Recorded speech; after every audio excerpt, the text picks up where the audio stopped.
આજે તો આપણને બસમાં ફોરેનર મળી ગયા। સવારમાં આપણી મસ્ત ગુડ મોર્નિંગ થઈ ગઈ છે। હેલો ગાઈસ, આજે આપણા 365 દિવસના ચેલેન્જમાં ડે છે 49। હું રેડી થઈને નીકળી ગયો દ્વારકા જવા માટે। બસ સ્ટેન્ડે પહોંચ્યો ને આપણને 2 અર્જુન મળી ગયા। થોડીક વાર થઈને ત્યાં આવી ગઈ આપણી બસ। બસમાં આપણને મળી ગયા રામસંગભાઈ।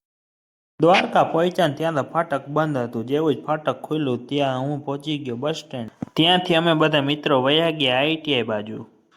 આઈટીઆઈ પહોંચી ક્લાસમાં જઈને અમે અમારી બુકો કમ્પ્લીટ કરવા લાગ્યા।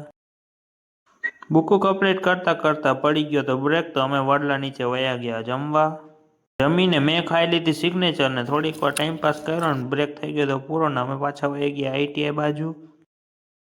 लेकिन एक सेकंड,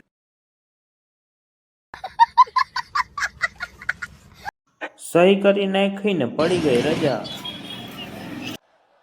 हिपोक्रेसी की भी सीमा होती है।